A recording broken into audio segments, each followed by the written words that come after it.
unbelievable spot outside of Telluride, Colorado. So we figured we'd give you an update on what we've been doing the last couple days. Our last video we were in Mesa Verde, which was great. We did a bunch of stuff there. Mesa Verde hat. Yeah, and did some trails and saw the ruins, and it was really cool. And but from there in the morning we got up and we hit up in Durango and started heading north on Highway 550, which is known as the $1 Million Highway. And I'll tell you what, it is worth $1 million views. It's known as one of the most scenic highways in the world. It's also known as one of the most dangerous highways in the world, and there is reason for that, right? Yeah, there's definitely reason for it. You might already seen a video we uploaded for that short piece of drive. Man, it's a very crazy drive. Yeah, it was. We were both sweating by the time we got. It's a white knuckle place. It is. It's in some places it's 4,000 or 5,000 foot drop, and it's a road just on the carved into the side of a mountain. No guardrails, nowhere to pull off. It was pretty exciting to do it, but it's worth it. But you really got to take your time, and if you're a nervous driver at all, stay off of it. Absolutely stay off of it. So on the road along that way, we stopped at Silverton, Colorado. Yep. It's a small town down in the valley, and it's kind of old-fashioned, a little bit western flair to it, like a mining village. It's all gravel roads, got an old stagecoach riding through town, got an old steam engine train that takes you back across the mountain and everything else. Yeah, it was pretty cool. And then from there we went on north to Ouray, Colorado, which is also really well known as a beautiful set in a valley surrounded by these Rocky Mountains here. A lot of four-wheelers, a lot of Jeep trails, back road trails, things like that. Some of them looked pretty cool, but we're pulling the trailer on this trip, so we weren't able to go up and do any of them. But we spent a good part of the day there just exploring. It's a beautiful little town. We were supposed to actually stay just outside of Ouray on a BLM land site, which means the Bureau of Land Management site. These are places that are informal camp spots off of the grid, and they're free. We use the app, the phone app iOverlander to find these spots. You can find it online anywhere, and it'll give you a listing of all campground areas, whether they're formal campground or wild camping or off the grid, and that's what we used. So we went to that spot using the GPS coordinates, and it turned out that the road was washed out, and we couldn't pass it with the trailer. Yeah, we didn't want to push it, so it's pretty washed out. It's pretty large boulders where you come through, so we didn't want to push the trailer or nothing like that. So we had a couple of backup spots, which we tried to go to, but again, we ran into some really bad roads. We're talking very steep gravel roads. Two of the places were full. We couldn't get a site. So we did post a video of the site that we did find eventually and stayed at last night, which was at Dexter Creek. And it was basically along a Forest Service road with just a tiny little pull-off on the side. So we basically stayed on the side of a forest road. There's three sites there. There was a trailer in one of them, and the other two was open, so we picked that one next to the creek. And it was a beautiful site. It was a beautiful site. But it's very remote. There's nothing there other than the beautiful river that runs right through it. So we had a good night there, and got up in the morning, and obviously there's no bathrooms or anything like that, so we had the chance to use our new camping toilet, which is basically, I'm sure you guys have seen them if you've camped, it's a bucket with a toilet seat on it that you put a bag in and you do your business. And so I had to use it this morning thinking, it's 8 a.m. and even though we're on the side of a gravel road, we haven't seen any other cars since 10 o'clock the night before. It's very remote, and so I thought, well, I gotta go. So I put the bucket down and got to doing my business, and along came a car. Here they go. So I was sitting on the bucket, having my morning constitutional with traffic going by. So that was a little... just one car. Just one car. So I just waved. And what are you going to do? That's part of the adventure. It is what it is. Yeah.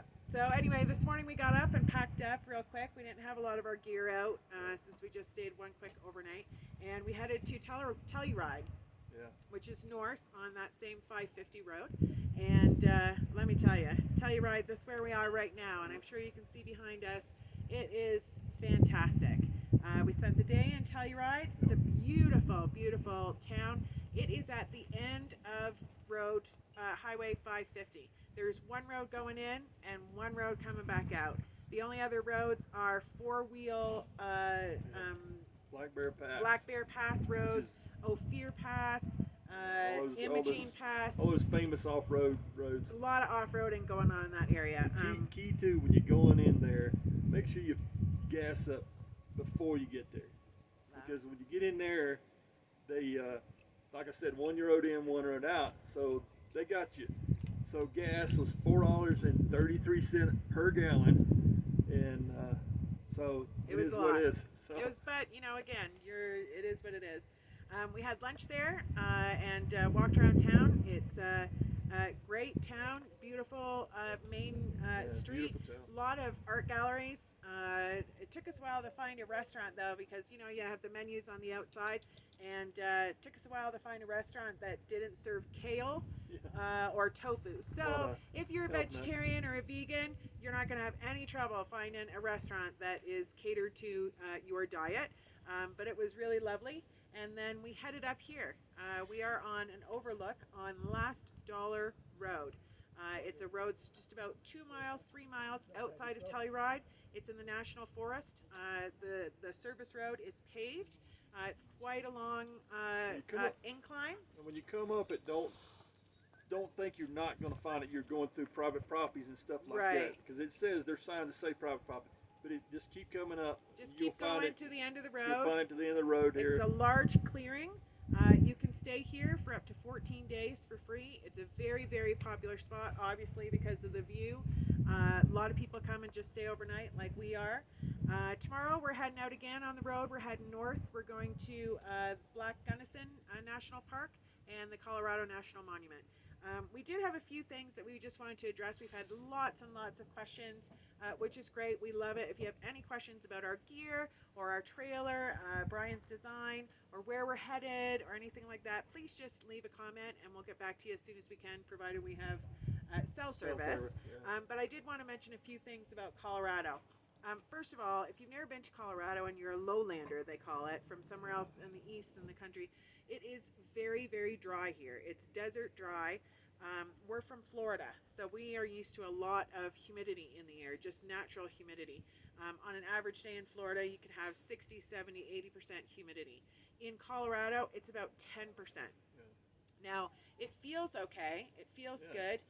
It's not as hot and balmy, obviously, which is nice, but it's going to affect your skin.